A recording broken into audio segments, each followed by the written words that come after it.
Auto ancillary component manufacturing സെഗ്മെന്റിൽ ശ്രദ്ധേയമായ performance നടത്തുന്ന രണ്ട് സ്റ്റോക്കുകളെക്കുറിച്ചാണ് നമ്മൾ ഇന്നത്തെ വീഡിയോയിൽ ഡിസ്കസ് ചെയ്യുന്നത്. സ്റ്റോക്കുകളിലേക്ക് കടക്കുന്നതിന് മുൻപ് ഇന്നത്തെ മാർക്കറ്റിൻ്റെ പെർഫോമൻസ് ഒന്ന് മനസ്സിലാക്കാം. തുടർച്ചയായ നാലാമത്തെ ട്രേഡിംഗ് സെഷനിലും ഇന്ത്യൻ ഇൻഡെക്സ് 0.69% ഇടിഞ്ഞ് 22,000 എന്ന സൈക്കോളജിക്കൽ സപ്പോർട്ട് നഷ്ടപ്പെടുത്തി 21,995 ക്ലോസിംഗ് നൽകി. ബാങ്ക് നിഫ്റ്റി 0.87%, നിഫ്റ്റി IT 0.23% ഇടിഞ്ഞു. ഇന്ന് 1,199ഓളം സ്റ്റോക്കുകൾ സെല്ലിംഗ് സൈഡിലും 1,003ഓളം സ്റ്റോക്കുകൾ ബൈയിങ് സൈഡിലുമാണ് ക്ലോസിംഗ് നൽകിയത്. മിക്സഡ് ഗ്ലോബൽ ക്യൂസ് ഉണ്ടായിട്ടും ഒരു ഗ്യാപ്പ് അപ്പ് ഓപ്പണിങ്ങോടുകൂടി പ്രവർത്തനം ആരംഭിച്ച മാർക്കറ്റ് ഫസ്റ്റ് ഹാഫിൽ പോസിറ്റീവ് ടെറിട്ടറിയിലായിരുന്നു. എന്നാൽ സെക്കൻഡ് ഹാഫിൽ വന്ന എക്സ്ട്രീം വോളറ്റിലിറ്റി മാർക്കറ്റിനെ അതിൻ്റെ ഡേ ലോയ്ക്കടുത്ത് ക്ലോസ് ചെയ്യാൻ പ്രേരിപ്പിച്ചു. ONGC, Adani enterprises, Apollo hospital, Nestle India, Titan തുടങ്ങിയ സ്റ്റോക്കുകളായിരുന്നു ടോപ്പ് സെല്ലേഴ്സ് അല്ലെങ്കിൽ ടോപ്പ് ലൂസേഴ്സ്. അതേസമയം Bharti Airtel, power grid, Hindalco, Bajaj auto, LTI Mindtree തുടങ്ങിയ സ്റ്റോക്കുകൾ ടോപ്പ് ഗെയിനറായി പ്രവർത്തിച്ചു. വരും സമയങ്ങളിലും 22,000 എന്ന സൈക്കോളജിക്കൽ സപ്പോർട്ടിന് താഴെയാണ് മാർക്കറ്റ് ക്ലോസിംഗ് നൽകിയതെങ്കിലും 21,930 മുതൽ 22,000 എന്ന റേഞ്ച് മാർക്കറ്റിൻ്റെ പ്രധാന സപ്പോർട്ടായി പ്രവർത്തിക്കും എന്നാണ് അനലിസ്റ്റുകൾ പറയുന്നത്. 22,300 മുതൽ 22,320 വരെയുള്ള സോണായിരിക്കും പ്രധാന റെസിസ്റ്റൻസായി പ്രവർത്തിക്കുക. ഇന്ന് ഒട്ടുമിക്ക ഇൻഡിസസുകളും നെഗറ്റീവ് സൈഡിൽ ക്ലോസിംഗ് നൽകിയപ്പോൾ FMCG, ഫാർമ തുടങ്ങിയ ഇൻഡിസസുകളിലായിരുന്നു ഏറ്റവും അധികം സെൽ ഓഫ് കാണാൻ സാധിച്ചത്. നിഫ്റ്റിയുടെ ഡെയിലി ക്യാൻഡിൽ പാറ്റേൺ പരിശോധിച്ചാൽ അവിടെ നമ്മൾക്ക് ബിയറിഷ് എൻഗൾഫിംഗ് രീതിയിലുള്ള ഒരു ബിയറിഷ് ക്യാൻഡിൽ പാറ്റേൺ കാണാൻ സാധിക്കും. കൂടാതെ ഈ ബിയറിഷ് ക്യാൻഡിൽ പാറ്റേൺ 50-ഡേ മൂവിംഗ് ആവറേജ് റേഞ്ചിന് താഴെയാണ് ക്ലോസിംഗ് നൽകിയത്. ഇത് വരും സമയങ്ങളിൽ മാർക്കറ്റിൽ ഉയർന്ന വോളറ്റിലിറ്റി പ്രതീക്ഷിക്കാം എന്നുള്ള സൂചനയാണ് നൽകുന്നത്. ഇന്നത്തെ ദിവസം മാർക്കറ്റിൻ്റെ വോളറ്റിലിറ്റി ഫാക്ടറും ഉയർന്നു കഴിഞ്ഞു. 3.37% ഉയർന്ന് ഇന്ത്യ വിക്സ് 13.04 ക്ലോസിംഗ് നൽകി. എന്നാൽ ബ്രന്റ് ക്രൂഡിൻ്റെ വില 1.13% ഇടിഞ്ഞ് $86.30 പെർ ബാരൽ എന്ന ലെവലിലേക്ക് എത്തുകയും US ഡോളർ ഇൻഡെക്സ് 105.74 എന്ന ലെവലിൽ ക്ലോസിംഗ് നൽകുകയും ചെയ്തു. ഇനി ഓട്ടോ ആൻസിലറി കമ്പോണൻറ്റ് സ്റ്റോക്കുകളിലേക്ക് കിടക്കാം. ഒന്നാമത്തെ stock Talbros automotive component limited. ഇന്നത്തെ ദിവസം ടാൽബ്രോസ് ഓട്ടോമോട്ടീവ് 5% ഉയർന്ന് 294 ക്ലോസിംഗ് നൽകി. 1,800 കോടി രൂപയുടെ മാർക്കറ്റ് ക്യാപ്പുള്ള കമ്പനിയുടെ valuation 23.57, dividend yield 0.20%.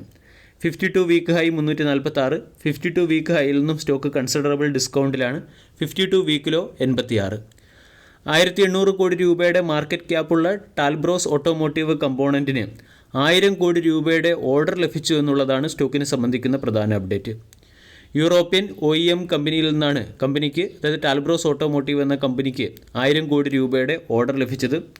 Internal combustion engine വെഹിക്കിളിനും ന്യൂ ഏജ് ഇലക്ട്രിക്കൽ വെഹിക്കിളിനും ആവശ്യമായ സസ്പെൻഷൻ ആം സപ്ലൈ ചെയ്യുന്നതിനുള്ള ഓർഡറാണ് ടാൽബ്രോസ് ഓട്ടോമോട്ടീവ് കമ്പോണൻ്റ് എന്ന കമ്പനിക്ക് ലഭിച്ചിരിക്കുന്നത്.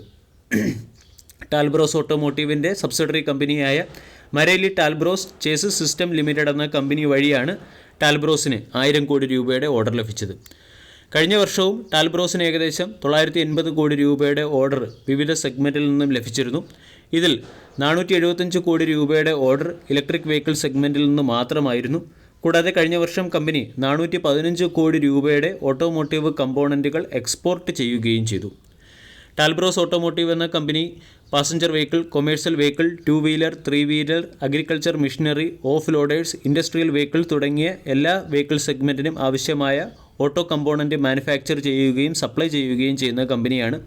Bajaj auto, Tata Cummins, Volvo, Eicher, Ashok Leyland, escort group, force motor, hero motor corp, Honda, Hyundai, John dear, M&M, Maruti Suzuki, Tata Motors തുടങ്ങിയ പല പ്രശസ്ത OEMകൾക്കും ഈ കമ്പനി ഓട്ടോ കമ്പോണൻസ് സപ്ലൈ ചെയ്യുന്നുണ്ട്.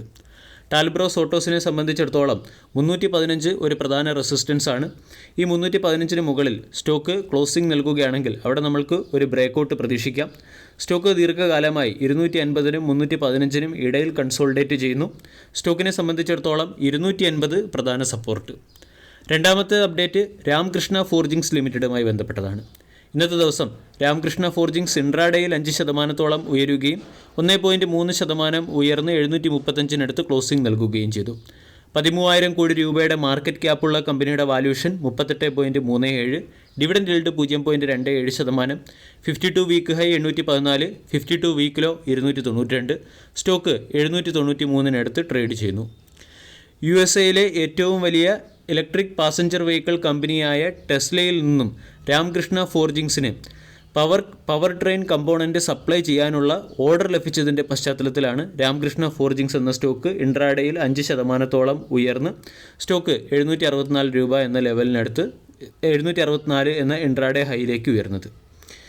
USA ടെസ്ലയിൽ നിന്നും കമ്പനിക്ക് ലഭിച്ച ഓർഡറിൻ്റെ പശ്ചാത്തലത്തിൽ ഇന്ന് മികച്ച പെർഫോമൻസ് കാഴ്ചവെക്കുകയും കമ്പനിയുടെ മാർക്കറ്റ് ക്യാപ്പ് 13,500 കോടി രൂപയ്ക്ക് മുകളിലേക്ക് എത്തുകയും ചെയ്തു. രാമകൃഷ്ണ ഫോർജിങ്സ് പ്രതീക്ഷിക്കുന്നത് EV സെഗ്മെൻറ്റിൽ നിന്നും മാത്രം കമ്പനിയുടെ കൺസോളിഡേറ്റഡ് റവന്യൂവിൻ്റെ 6% വരും സമയങ്ങളിൽ കോൺട്രിബ്യൂട്ട് ചെയ്യാൻ സാധിക്കുമെന്നാണ്. കൂടാതെ ഈ കമ്പനിക്ക് railway, farm equipment, oil and gas, power, mining തുടങ്ങിയ സെഗ്മെൻറ്റുകളിൽ പ്രവർത്തിക്കുന്ന പല കമ്പനികൾക്കും ഓട്ടോ കമ്പോണൻസുകളും അതുപോലെ തന്നെ പ്രൊഡക്റ്റുകളും സപ്ലൈ ചെയ്യാനുള്ള ഓർഡർ ലഭിക്കുകയും ചെയ്തിട്ടുണ്ട്. രാമകൃഷ്ണ ഫോർജിങ്സ് ലിമിറ്റഡ് എന്ന കമ്പനി കഴിഞ്ഞ 40 വർഷമായി ഫോർജ്ഡ് കമ്പോണൻസ് മാനുഫാക്ചർ ചെയ്യുന്ന ഒരു കമ്പനിയാണ്. ടെസ്ലയിൽ നിന്നും അതുപോലെ തന്നെ അമേരിക്കയിലെ EV മാർക്കറ്റിൽ നിന്നും ലഭിച്ച ഓർഡർ കമ്പനിയുടെ സസ്റ്റൈനബിലിറ്റിയെയും എഫിഷ്യൻസിയെയും സൂചിപ്പിക്കുന്നു. വരും സമയങ്ങളിലും ഇലക്ട്രിക് മൊബിലിറ്റിയുമായി ബന്ധപ്പെട്ട പല ഓർഡറുകളും കമ്പനിക്ക് ലഭിക്കാനുള്ള സാധ്യതയുമുണ്ട്. ഈ വർഷം ഫെബ്രുവരി മാസത്തിൽ നോർത്ത് അമേരിക്കയിലെ ഒരു പ്രമുഖ OEMൽ നിന്നും കമ്പനിക്ക് $220 മില്യൺ ഒരു കോൺട്രാക്റ്റ് ലഭിച്ചിരുന്നു.